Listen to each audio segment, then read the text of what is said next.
Hello students, good morning.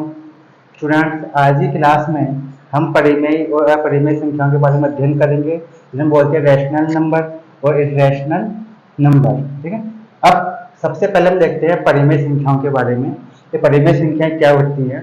तो इन दोनों में जो मेन डिफरेंस होता है वो ये होता है, दोनों मेन अंतर ये होता है कि जो परिमेय संख्याएं होती है उन्हें हम भिन्न के रूप में, मतलब फ्रैक्शन के रूप में चेंज कर सकते हैं, मतलब इन्हें पी अपॉन क्यू के रूप में व्यक्त कर सकते हैं। जबकि जो अपरिमेय संख्या होती है उन्हें पी अपॉन क्यू के रूप में व्यक्त नहीं कर सकते हैं।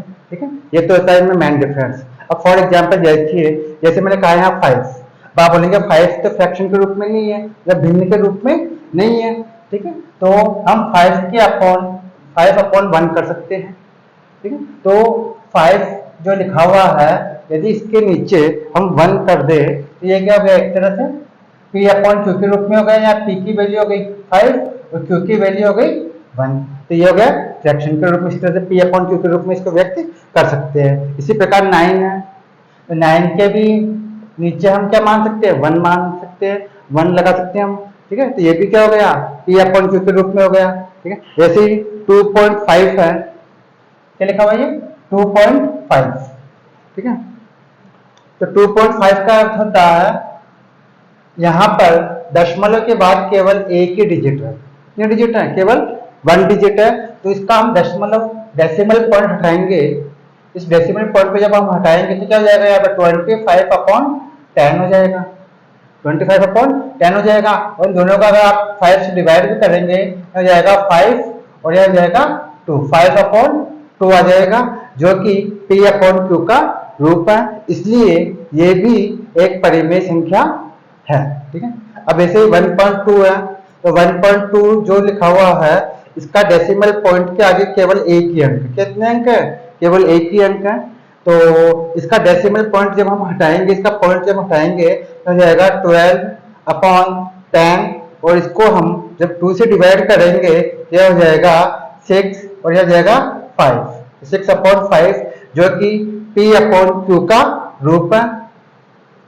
p अपॉन q के रूप में व्यक्त कर दिया हमने इसको भी, तो ये भी क्या हो गई, एक तरह से परिमेय संख्या हो गई। ठीक है, अब देखिए आगे, और जैसे मैंने इसमें ये भी लिखा रूट, मतलब स्क्वायर रूट 25, यहाँ पे 25 का स्क्वायर रूट पूरा हम ज्ञात कर सकते हैं। इसका स्क्वायर रूट ज्ञात करने में कितना आएगा, 5 होगा, तो 5 का क्या बोल सकते हैं, 5 अपॉन 1। ठीक है, तो ये भी क्या हो गया, p अपॉन क्यू का रूप हो गया इस तरीके से। सेकंड है, जैसे स्क्वायर रूट 6.25 पॉइंट है यहाँ पर, इसका भी हम स्क्वायर रूट मतलब वर्गमूल ज्ञात कर सकते हैं। तो 6.25 जो है इसका स्क्वायर रूट ज्ञात करने पे आपको प्राप्त होगा 2.5।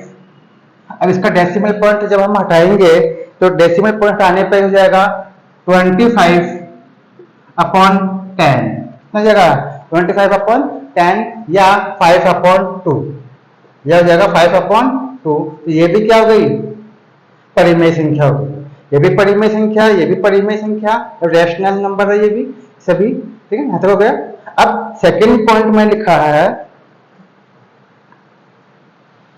सेकंड पॉइंट इसमें कहा इनका जो दशमलव प्रसार, मतलब यदि आपके पास में कोई भी नंबर डेसिमल पॉइंट के अंदर हो, मतलब दशमलव के रूप में हो, तो या तो दशमलव के बाद में आपके अंक फिक्स हो, जैसे दशमलव के बाद में डेसिमल पॉइंट में एक अंक आ रहा हो, सिंगल डिजिट हो या 2 डिजिट हो या 3 डिजिट हो या 4 डिजिट हो, तो उसको बोलते हैं शांत।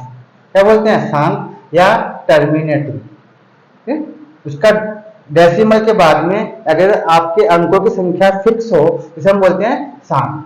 लेकिन यदि मान लीजिए आपके डेसिमल पॉइंट के बाद में डिजिट के आने का जो क्रम है वो शांत नहीं हो रहा, और डिजिट डेसिमल पॉइंट के बाद में आपके लगातार कोई एक अंक या कोई अंकों का एक सेट, यानी डिजिट का कोई सेट बार बार रिपीट हो रहा हो, जिसे हम बोलते हैं आवृत्ति।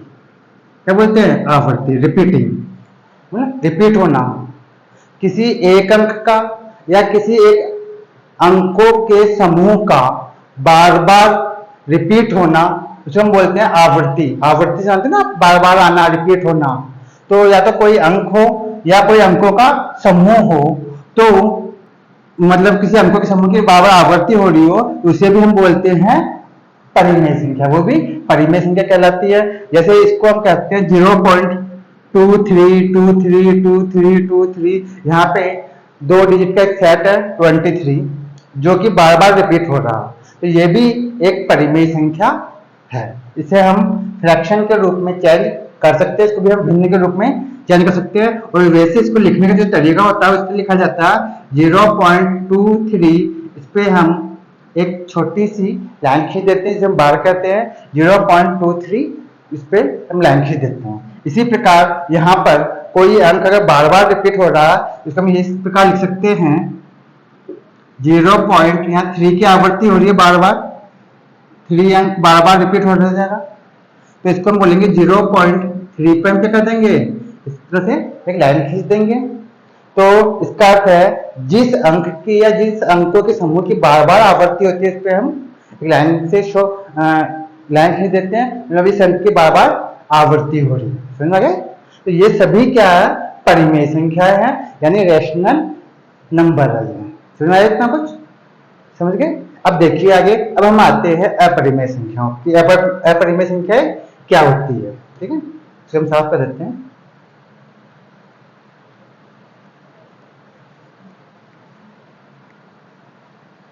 अब देखिए अपरिमेय संख्या क्या होती है।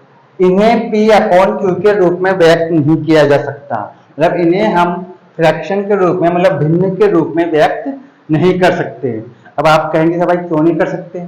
अब देखिए यहाँ पर जैसे √2 है, तो √2 का अगर आप स्क्वायर रूट निकालेंगे, इसका स्क्वायर रूट ज्ञात करेंगे, तो इसका स्क्वायर रूट कभी भी एंड नहीं होगा, मतलब इसका वर्गमूल पूरा पूरा ज्ञात आप कर ही नहीं सकते।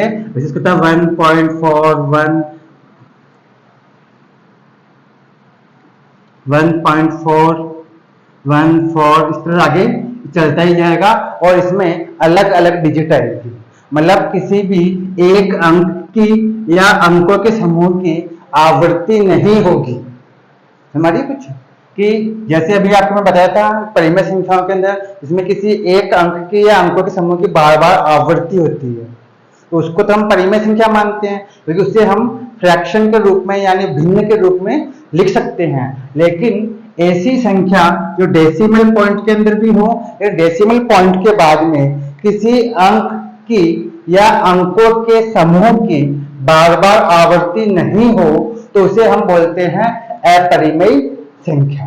ठीक है, जैसे ही √2 है, √3 है, √5 है, इनका अगर स्क्वायर रूट ज्ञात किया जाए, तो इनका वर्गमूल निकालने के बाद डेसिमल पॉइंट के बाद में, ठीक है, जैसे इसकी डेसिमल पॉइंट के बाद में जो अंक आएंगे, जो डिजिट आएंगे, वो सब डिफरेंट आएंगे, अलग अलग आएंगे। ठीक है, कोई भी अंक या कोई अंकों का सेट यानी डिजिट का सेट रिपीट नहीं होगा। इसीलिए हमने यहां लिखा इनका दशमलव प्रसार अशांत होता। पहली बात तो कभी इनका स्क्वायर रूट निकालने पे आपके अंक एंड नहीं होंगे, कभी भी पूरा पूरा वर्गमूल इनका निकलेगा ही नहीं। ठीक है, ऐसा होता है ना कई बार, जैसे डेसिमल पॉइंट के बाद में जैसे 2 अंक आ गए या 3 अंक आ गए या 4 अंक आ गए या 8, 10, 15 अंक आकर के आपका वर्गमूल पूरा ज्ञात हो जाएगा। ठीक है, तो ऐसा इसमें नहीं होता, इनका स्क्वायर रूट आप पूरा पूरा ज्ञात कर ही नहीं सकते। पहली बात तो ये है, और दूसरी बात ये है, इसमें डेसिमल पॉइंट के बाद में, दशमलव के बाद में जो भी आपके डिजिट होंगे वो सब अलग अलग प्राप्त होंगे, कोई भी एक अंकों का जो सेट है वो रिपीट नहीं होगा, सब अलग अलग प्रकार से अंक प्राप्त होंगे। जैसे कि हम देखिए 0 पॉइंट पहले आ गया 1, फिर 01, फिर 001, फिर 0002 आ गया, फिर 0003 आ गया। तो यहाँ पे कोई भी डिजिट का कोई सेट रिपीट नहीं हो रहा। हम ये नहीं कह सकते कि साहब ये 2 डिजिट का सेट दोबारा रिपीट हो रहा है सेम ऐसे कैसे। यहाँ पे सभी डिजिट अलग अलग है, यहाँ पे कोई भी सेट की आवृत्ति नहीं हो रही है। ठीक है, तो इसमें मेन डिफरेंस यही है कि इसमें कोई भी डिजिट रिपीट नहीं होगा। दूसरी बात, यहां पर नॉन टर्मिनेटिंग आपको डिजिट प्राप्त होते हैं, मतलब अशांत संख्या है, मतलब आपका जो हम स्क्वायर रूट ज्ञात करते हैं वो कभी भी शांत नहीं होगा, उसको कभी भी एंड नहीं होगा। ठीक है, तो इस तरह से आपको समझ में आ गया होगा कि अशांत संख्या कौन सी थी, सॉरी अपरिमेय संख्या कौन सी होती है, परिमेय संख्या कौन सी होती है। इसमें मैंने एक ये लिखा पाई, ध्यान रखना पाई। वैसे पाई एक अपवाद है, इसके अंदर ये एक अपवाद है। पाई की वैल्यू वैसे 22/22 22/7 होती है, 22/7 होती है, लेकिन पाई को हम अपरिमेय संख्या मानते हैं, क्योंकि अगर आप 22 को 7 से डिवाइड करेंगे तो आपको डेसिमल पॉइंट के बाद में अलग अलग डिजिट प्राप्त होंगे, अलग अलग अंक प्राप्त होंगे, और 7 का डिवाइड करने पर भी आपको मतलब कोई भी अंक या अंकों का सेट रिपीट नहीं होता। ठीक है, ये एक अपवाद है पाई, जिसको हम अपरिमेय संख्या मानते हैं। और इसके अलावा बाकी जितने भी संख्याएं हैं जो फ्रैक्शन के रूप में हैं, जैसे 1/3 है, 2/7 है, या 9/5 है, सभी क्या परिमेय संख्याएं हैं। ठीक है, मैं समझता हूँ स्टूडेंट आपको शायद समझ में आ गया होगा।